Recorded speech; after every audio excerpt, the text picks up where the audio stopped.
May all beings be happy. May all beings be healthy. May all beings be free from harm.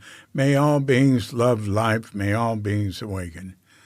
Welcome to another Cuke Audio podcast. I'm DC Poohbah of Cuke Audio and Cuke Archives. I pray that you and yours are safe and comfortable, free from economic hardship, and able to get out and do whatever it is you want within the limitations of the universal precept of do as little harm as possible. So today we're going to have a life in Bali. I don't have a guest. There's people I want to be guests, but I've been doing too much, other stuff, and I just haven't gotten to it. But there's one guy who runs the plastic for rice exchange, something like that. Plastic bags for rice exchange. He's agreed to do it, but we just haven't. Every time I talk to him, he can't do it then or whatever. We haven't connected yet. And then I'm always just trying to keep up and catch up. And so anyway, he will be soon. And I'm going to do another one with Jonathan Hack, who he was a while ago, a year ago. I don't know how long ago.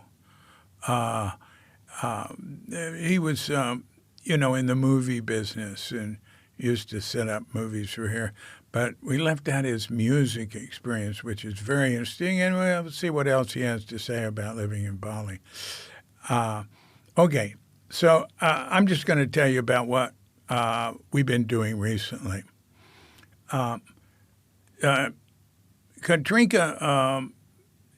said it's time for us to take a few days away from here, and she wanted to break my vicious cycle of constantly doing vital things for Cuke Archives and the music I've been working on and stuff like that. So she made a date for us to go to Lembongan. It's an island 30 minutes away from Sanur with fast boat, and 4 nights. And she got us a nice place. Ocean views, second floor. It's a place, Tarchi, T-A-R-C-I, a place we've stayed at there a number of times.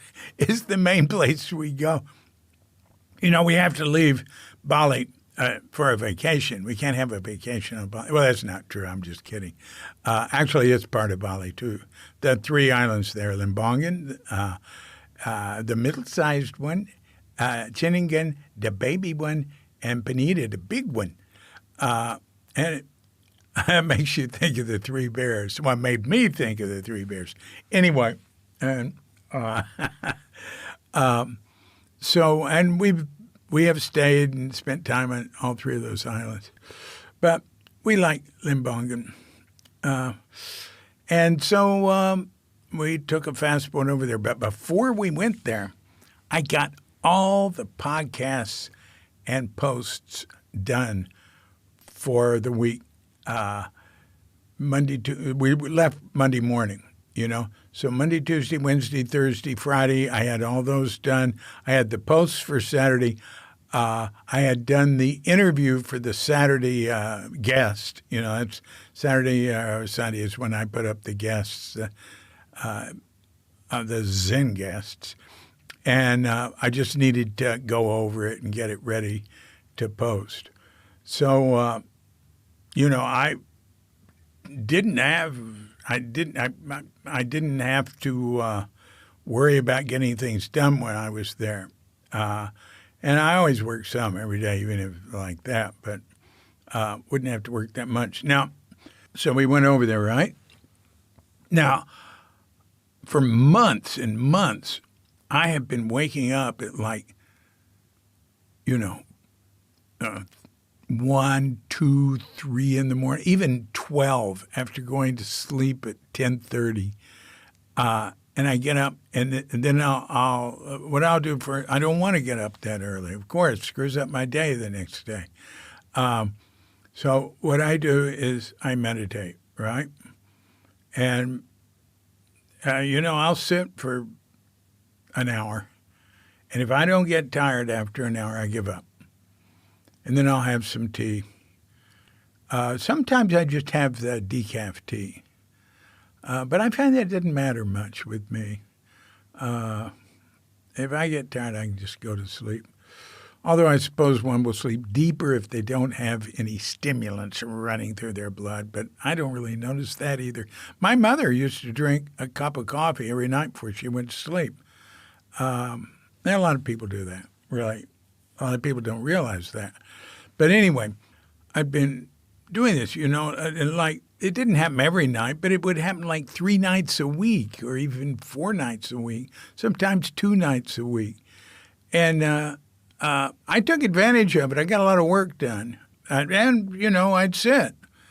That would be my sitting. But I made the next day a little hard. So I didn't really want to do it that way. I wanted to go to bed about 10:30, 11, and I like to wake up at, like 5.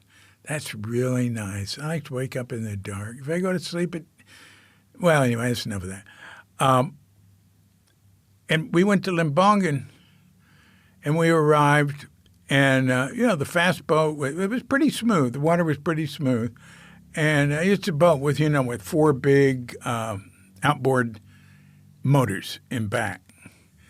R5, or I've seen someone with 6, like if you're going further, like to the Gillies. So we got there, and this is now since COVID, things have changed. We were, for years we've been getting on these boats by walking into the water, and you take your sandals or your shoes, whatever you have, off, and you put them in a big basket, and then you go barefoot into the water. And, you get up there, you're over your knees or around there, and there's guys there that help you step up into the boat. There's steps on the back on both sides and lines leading up to it.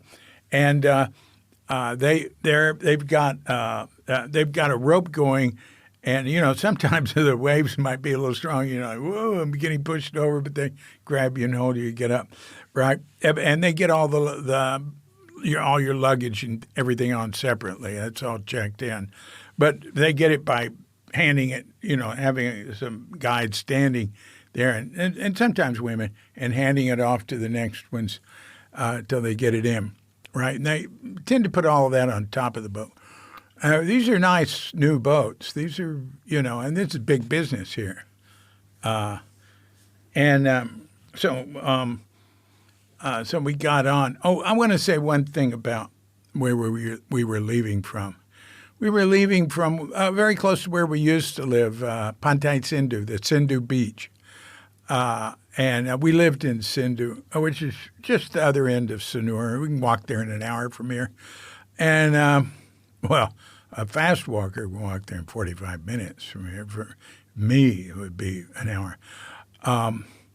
And we're used to being down there and going down to the beach there, and there's like these little shacks with people selling, Cokes and tea and little tidbits to eat, different things, They were all gone. They were all gone. They've got this thing about modernizing the beach. There's a walkway going 5 kilometers. It actually goes further than that in Sanur because it keeps going around. It goes, I bet you can go 10 kilometers. There's a place maybe 7 or 8 kilometers down that where you'd have to leave and go up and find a bridge to cross the river. There's not one there, but you can go a long, long way that way. But the main thing is just the walkway in Sanur, and it's a very nice thing about Sanur. They just built another one right next to it and made new rules, like restaurants couldn't have covered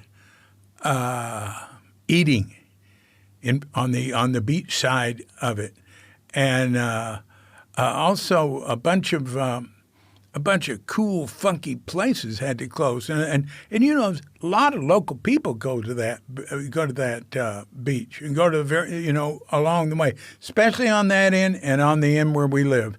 At some places in between too, and more and more the modernizing eliminates the places that they use. Now, they'll come back. They'll come back because, it's like those are the people who live here. But it really pisses me off. Now, in one place, just the next street over, which is not far away on Sindhu, they built sort of nicer stalls for them that are all connected and more permanent structures, and left a number of those people still there. Our favorite one, Amoeba, which, you can get, they make like, Amoeba, that's a place, that's one of the best places to take a visitor here because there's all these nice places to eat. Amoeba down there, you just sit in the sand on some funky old table and you order your fish. You look at it, you say, this is what I want. And there's all sorts of different types, and they make it for you. And they have these potatoes they make, like in a spiral.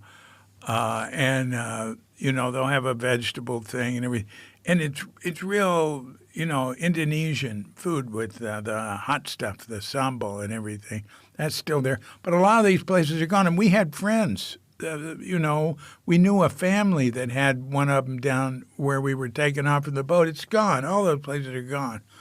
And we've seen so many things like that get taken away. But they'll come back. Those people, they can try to modernize and make everything fancy and glass and brick and concrete. But in the long run, they're going to lose out with that, I think, because the local people are resilient. They don't give a lot of trouble. They're very, very nice people. In fact, I just read that Lawrence Vanderpost said that the Malay people, and Indonesians are Malay. Malaysia, Indonesia, same thing, Singapore, all that. And Brunei. They've evolved differently. But I can speak Indonesian over in Malaysia. The languages are the same. They've evolved differently, but you can talk easily. Anyway, and I want to say another thing. I just learned that Malay comes from the root word malu. And malu is a very common word in Indonesian. It means shy. It's used for embarrassed. It can mean, a quiet, unassuming, humble, that sort of thing. It's used a lot for shy. Like I'll say to Nyoman, our driver, our Bemo driver in Nyoman, I'll say, hey, Nyoman, come on in. I want you to meet this guy. He'll go, malu, malu. It's the cast thing and all that. Anyway, so we go over to Lembongan, and same thing getting out of the boat. Oh, one thing I wanted to say is that pre-COVID, Rocky, which was our favorite boat people, why? They started going out of Sarangan, very near here. It's a peninsula. I'm probably mispronouncing that. I get it confused with the word for filter. Filter is Sarangan. Okay, the island. You don't notice it's an island because it's just an inch between it and the mainland or something. There's a little bridge, and the island with the rocky dock, the former rocky dock, and I bet they get it back. It's Sarangan.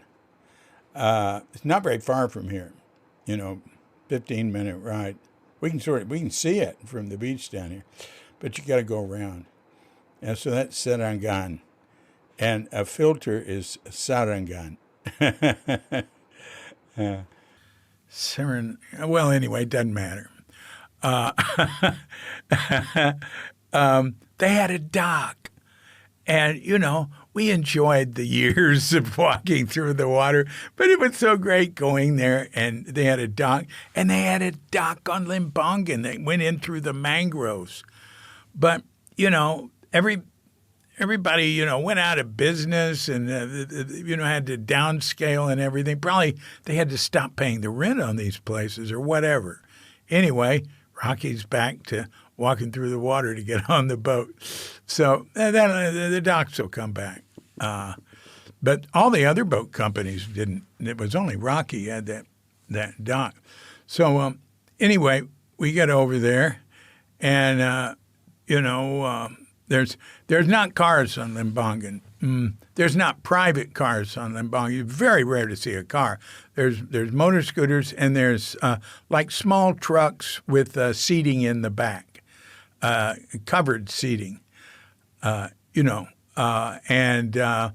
they take you where, Rocky gives us transportation in one of those to the place we're staying, to Tarsi. And, they drive us, up there, and then we walk with our stuff. And they have somebody carry most of our stuff and walk. It's quite a ways from the road to the beach where Tarsi is. Well, it's probably 5 minutes. All right, maybe 3 minutes. All right. So anyway, we go there. We got this nice second-story place. Our experience there, though, it was like going back in time. Tarsi had gotten, we say Tarsi, it's Tarchi. Tarchi had gotten, we'd watched it over the 9 years we've been here, 8.5. We'd watched it get, and Lembongan get a little more sophisticated in some ways.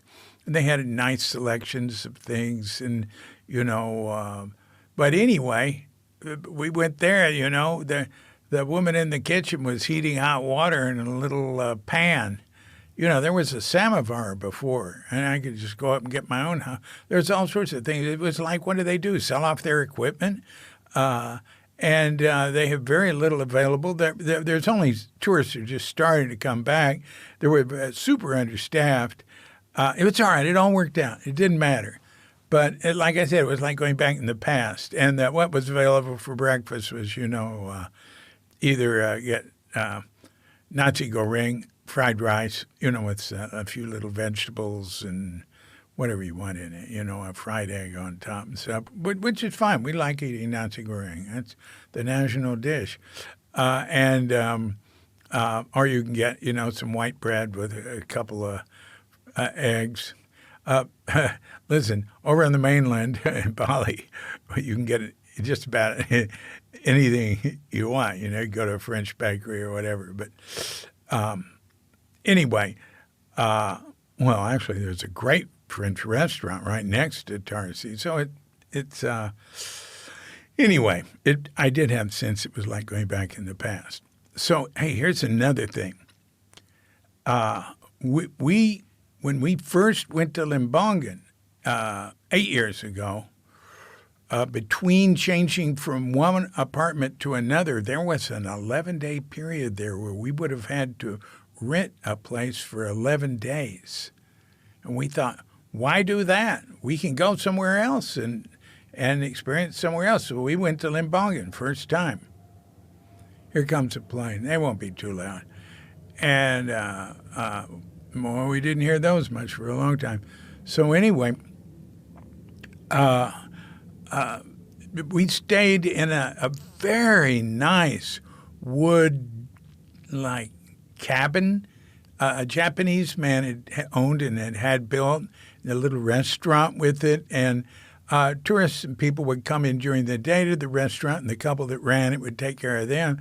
But they'd serve us breakfast and dinner, too. There wasn't anything else there. There wasn't any other place. This is at the Mangroves. There wasn't any other place there to eat but it. And we were there 11 days. And the best snorkeling in Lembongan is straight out. Like, you can take a boat out there. And that's the way we first went snorkeling with. But then later we learned we could just swim out from there and go snorkeling. And it's very, very shallow for a long way. So you have to, and if the tide is out, you're like we're walking. But it was really great, and we really enjoyed it. Well, after a year or so, that was torn down, and I don't know, there wasn't there's some place to. Oh, I know. The Chinese started coming in, and so they had little places to take care of the Chinese who come in the afternoon trying to sell them things, right? So when we were there 11 days, it was really, really nice. But then Indonesia went on this trip advertising heavily in China because they wanted to get more tourists. Big mistake. Everybody knows it's a big mistake because here's what happens. And everybody complains about it. It's not a racist thing. It's a business thing.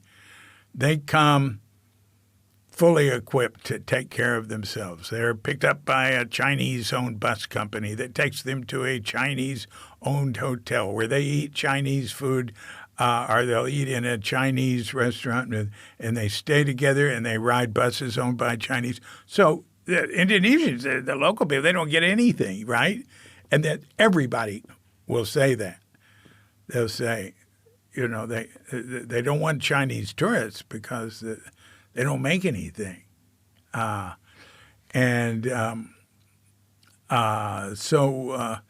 Anyway, there really wasn't a good place to stay in the mangroves anymore. That's why we started staying at Tarchi. And we've stayed in a couple of other places. Katrinka has gone there more than me.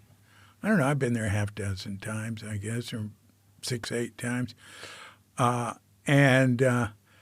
anyway, here's another thing that changed. Seaweed farms. When we first came, there were seaweed farms, because there's these tide pools. It goes out a long ways, right? And in certain parts, like near the mangroves. And so there would be like a seaweed farm there that was like, or not, well, I didn't know what the dividing places were, who owned or what. But there was a lot, like several hundred yards of, width-wise and maybe 50 yards out toward the ocean or something, a lot. There was a lot of seaweed grown. Little by little, we noticed all that disappearing because they're making way for tourists, not just Chinese tourists. There are more and more tourists who are coming from Europe, Australia. Not that many Americans, but Americans, yeah. More Australians and Dutch and other Europeans, Russians. Hey, I'm going to say one thing about the Russians. A lot of them have been stuck since this Ukraine thing. Their bank accounts have been frozen. Their banks have been, maybe not their personal accounts, but their banks. And so I'd see a sign in stores that says, "We will not accept Russian credit cards after such and such a date." And I'd realize, oh, that date is already passed. So I think most of them found workarounds, because I haven't heard anybody complaining about that recently. So anyway, so the seaweed farms sort of disappeared. Now there was still seaweed gathering going on there on the other islands, but they really needed the place. The place where, it was accessible, like these long expanses where in a low tide you can walk out a long ways, 100 yards. And so the seaweed was back. That's what I want to say. We went there, and we see seaweed drying in places. And there was back in that place, there were seaweed farms again. And then in Charchi, there was new seaweed stuff that hadn't been there before. There were red flags on the tops of sticks going out of the ocean. Well, on all the beaches where people swim, that means don't swim here. There could be a riptide. But that's not what it meant there. It meant there were seaweed farms in that area. Probably didn't want a lot of boats coming in. It wouldn't hurt anything if you swam out there. And so the water was very rough when we were there.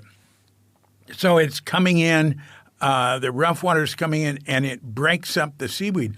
Well, there was a whole village running out and around the end of the day and getting the seaweed that's coming in, and in the morning, and a little bit in the day, but mainly I noticed in at sunrise and sunset, and around for a couple of hours there on each end, there would be people like from little kids helping their parents and like whole village collecting seaweed It was so cool.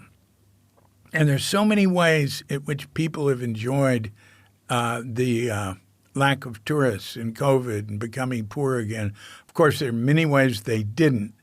But we enjoyed it, because of how peaceful and great it's been, how it's not overcrowded where we live anyway, or the beaches are never overcrowded. But frequently I've been at the beach where there's no one else there, or there'll be Indonesians, up above it.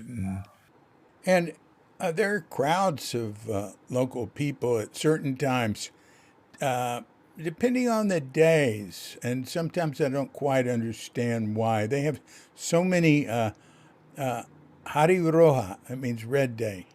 That's on the calendar. You can see it's red. Holidays, national holidays. There's local holidays. There's Hindu things. There's there's Muslim things. There's so many special days that sometimes there'll be a ton of people at the beach. Now that can frequently happen, of course, on weekends, on Sundays especially. It can happen often toward the end of the day, like at sunset, or in the morning to a lesser extent at sunrise. A lot of people will come at sunrise and get in the water a little bit, or cover themselves with sand or something, or just sit there for purification. So sometimes there's nobody on the beach. Right, I go down there. I'll go down there with Bondi to go swimming, and she'll stay where she can see me. She'll run around a little bit. She'll keep up with me out there, and I don't go too far out if I'm alone with her. But sometimes it's just like there's nobody. There'll be some people up higher selling things, near the walkway. But or I can see a couple of fishermen or a couple of boys with a kite, or a foreigner or two or something. But it's just some days like that, and then some days I go down there and there's all these local people, right? They tend to sit on the beach or go stand in the water or sit in the water. That's great. I sort of like it like that because they're so nice to be with. Very friendly. You can say hi and stuff. But I tend to just go in and swim, and then leave. Anyway, and more the Indonesians were the only people I would see at the beach. But the tourists are starting to come back. But there's no conflict between local people and tourists using beaches here. Everybody's polite and nice. So anyway, the whole village is out there collecting, right? Oh, I should explain. The seaweed in the seaweed farms tends to be more normal seaweed, like longish. But the seaweed in on the beach where we are, where there's these places to stay right there, and water gets pretty deep right away, except on very low tide. That's not seaweed that they harvest by going out and getting. It's like I mentioned, it's clumpy type seaweed, and they wait for heavy waves to break it up and wash it on shore, and that tends to happen a bunch at the same time. But there's people are out looking at. I don't know. It's interesting around sunrise and sunset for it. So I talked to a guy. I said, "This is so wonderful." Local guy, right? An old guy that has a place on the beach, and he says, "Yeah, it's good." And he said, "It's wonderful. People are, experiencing this together. It's a wonderful experience for the kids, and everybody's enjoying themselves. They'll be down. The waves will be coming up. They're not killer waves, but there'll be little tiny kids out there. They're comfortable in the waves, and they're grabbing seaweed, and they have nets. All these people have nets, and they're coming back and making mountains of it on the shore to then dry and sell. And I hear Japan's a big market for that. Anyway, it's clearly, and this is not the long, stringy type of seaweed where we are. It's like clumpy type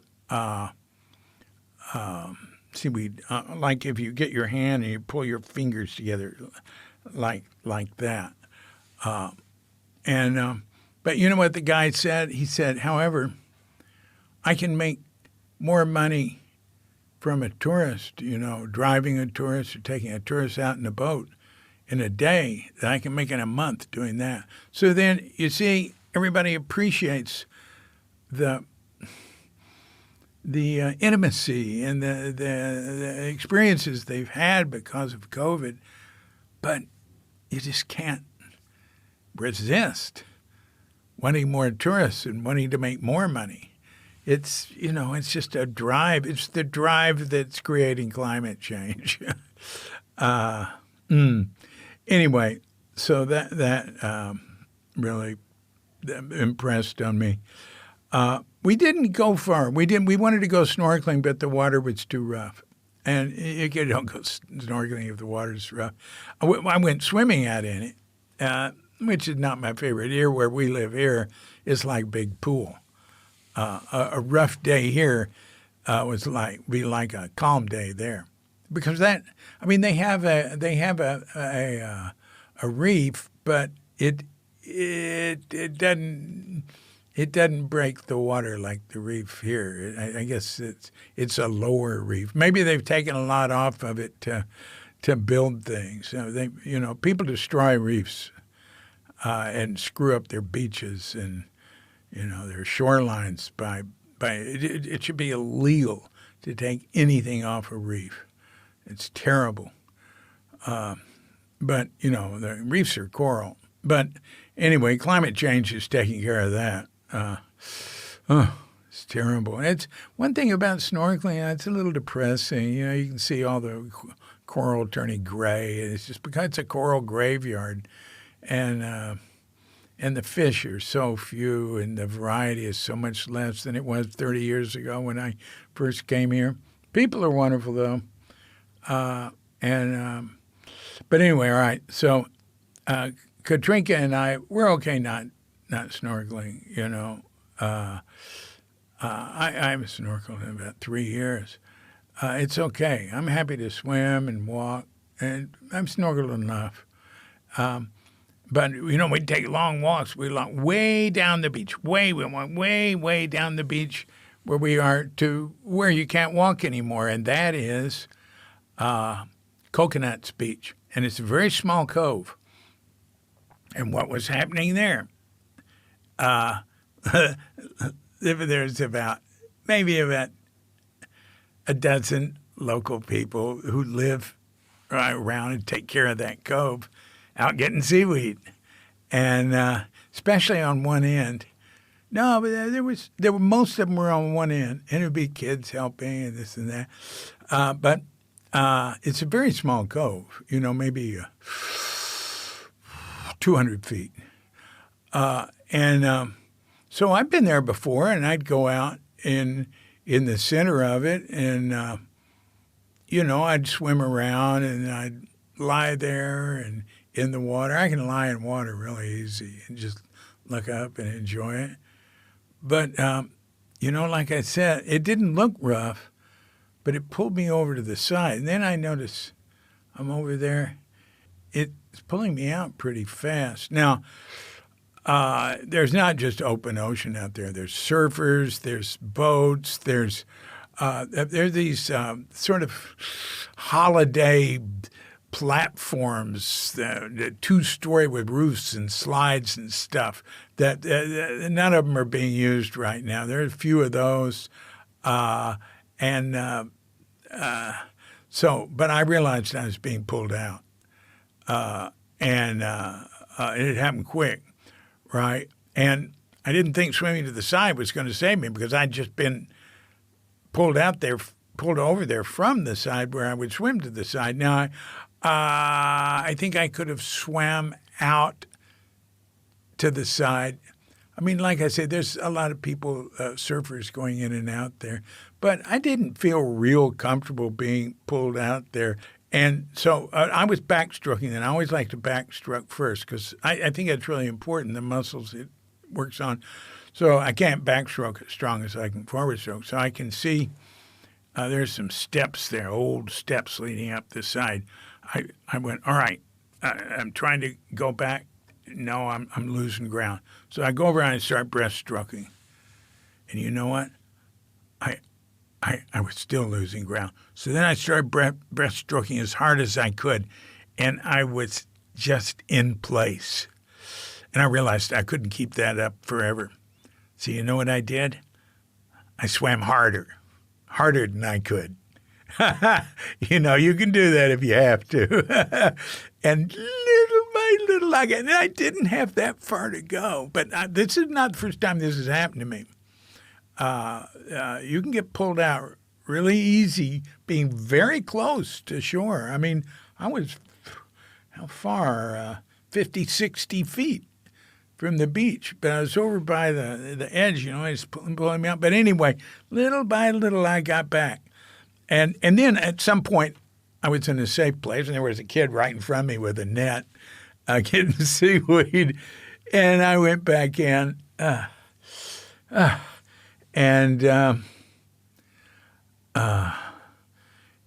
walked back, and I climbed up. There was a new place there. There'd never been a nice place in this cove, but there's sort of a nice, fancy, well, it's small.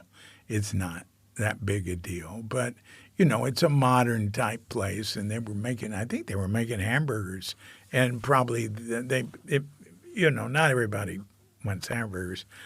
We didn't bother to see what they wanted. They had very nice stools to sit, and they didn't have any tables and chairs. They had a tile bench with stools, and Katrinka thought that was because they didn't want people to linger there, or maybe because mainly people are coming there to be in the water. So, but we walked by that and went up to the old funky place and sat with some local people and had some coconut water.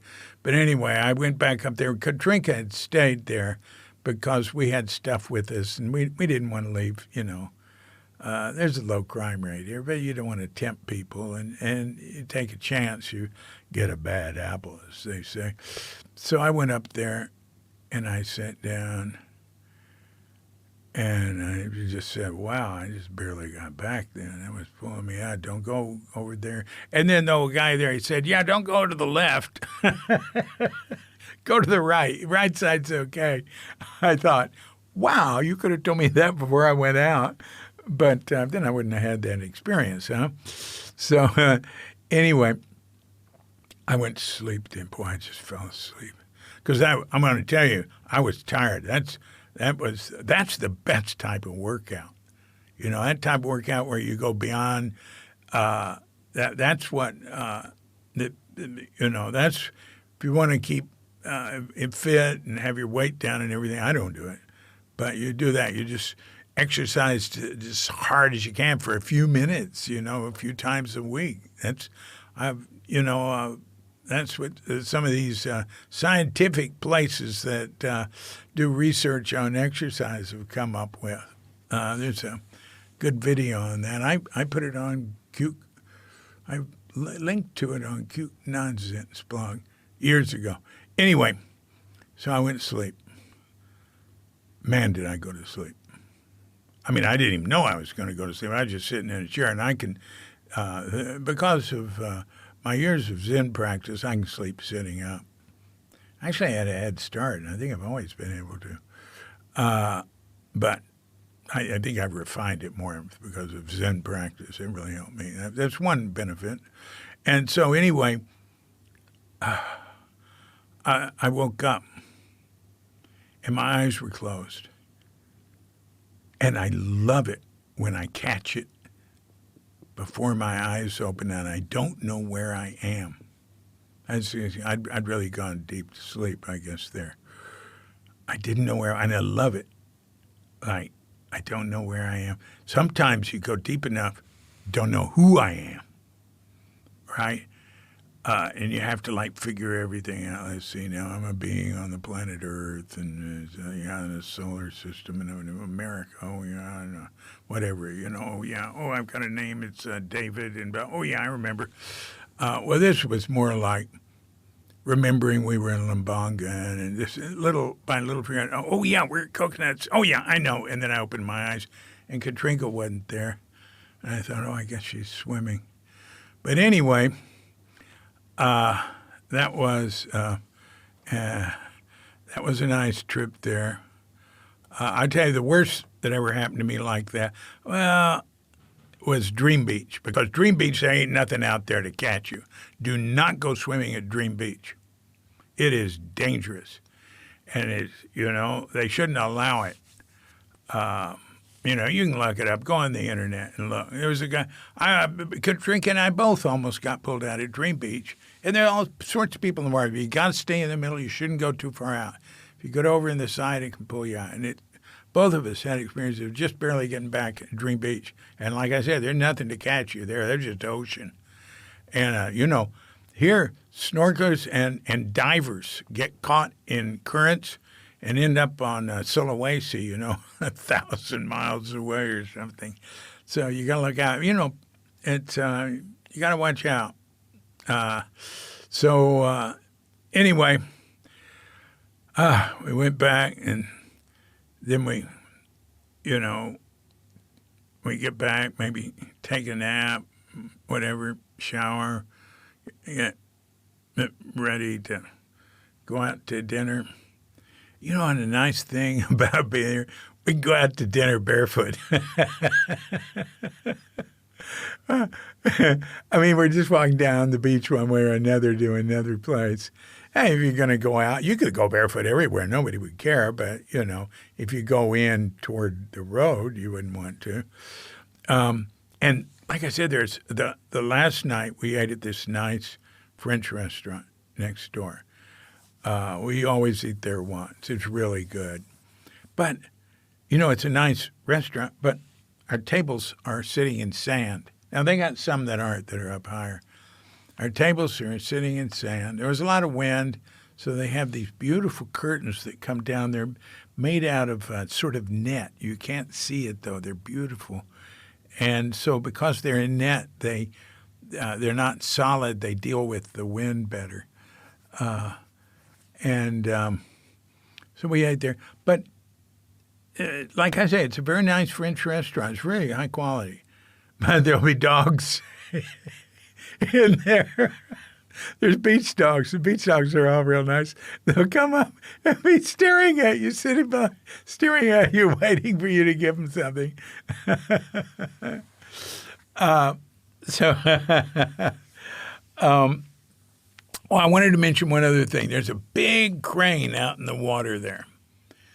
The crane that maybe it was brought in to dredge a harbor somewhere. I think it got stuck there on the coral reef way out. It is big.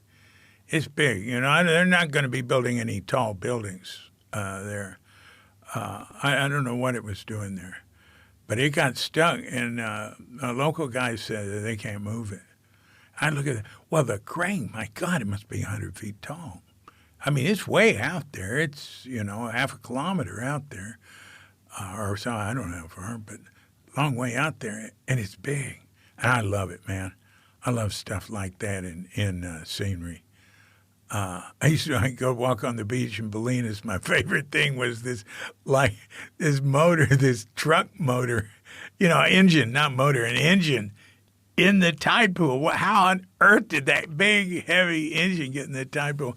And Liz, who I lived with back then, she'd go, oh, God, why am I with this man? Anyway, we're looking at the crane, and I got an idea.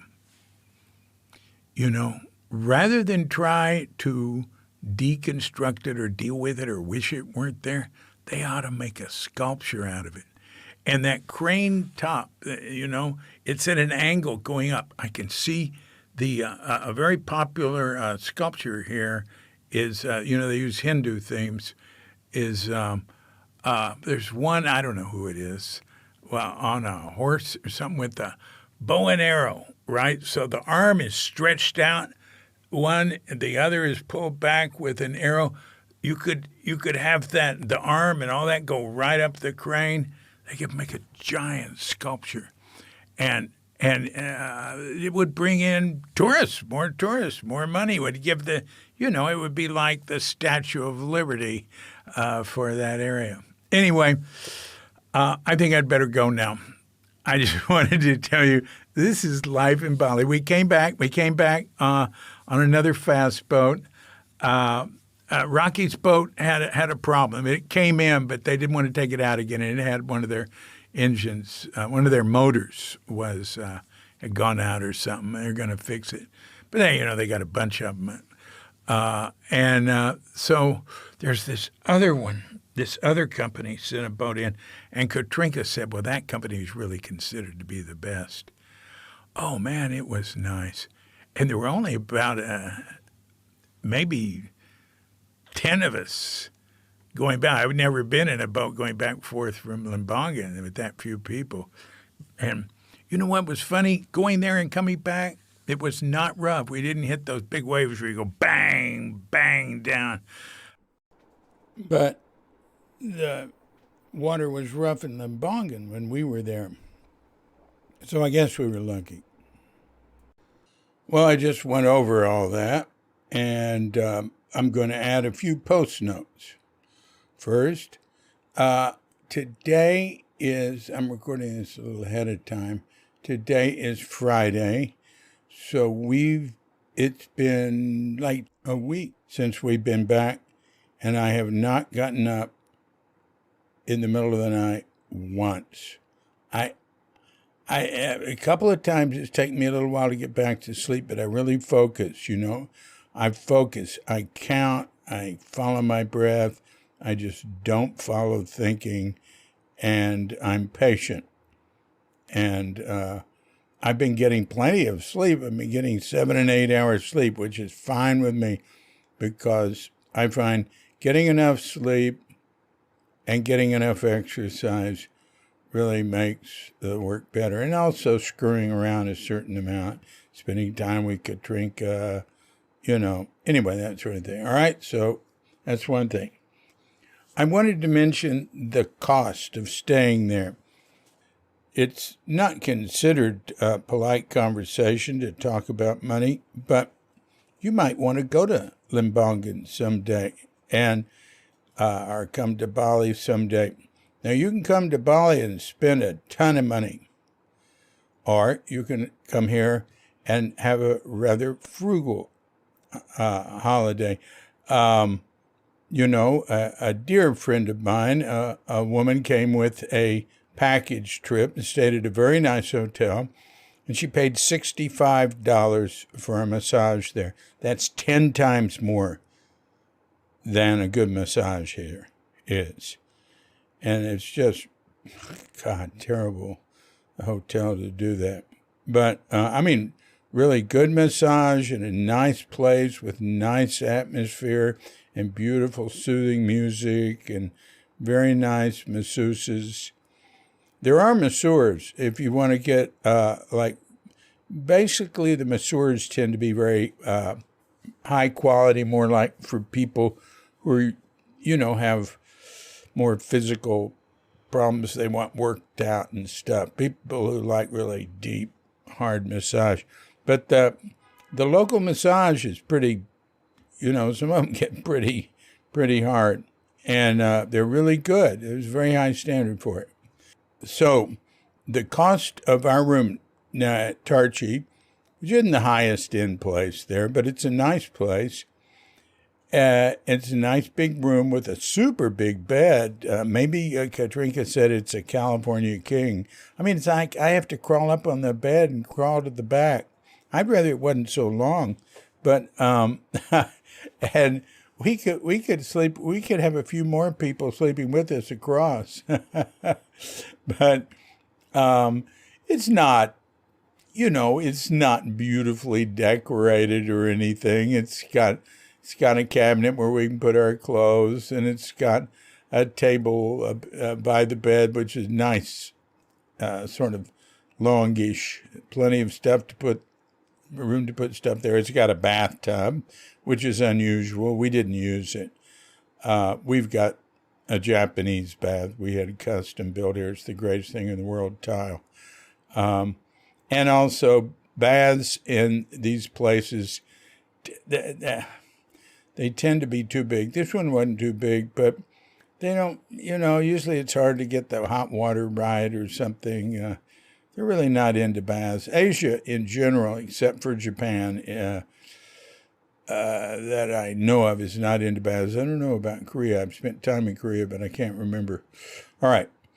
Our room with a view. And it's hypnotizing. I'd sit out on the porch, some tea, and I'd have my computer there, and I wouldn't open it. I'd just look at the waves breaking. Oh, there's Bondi outside protecting us. Well, I'm not going to wait for her to stop. Look at the waves. I mean, the ocean's just down there a little ways. With a sandy beach, There's a certain amount of coral going in. I like to wear reef shoes going into it.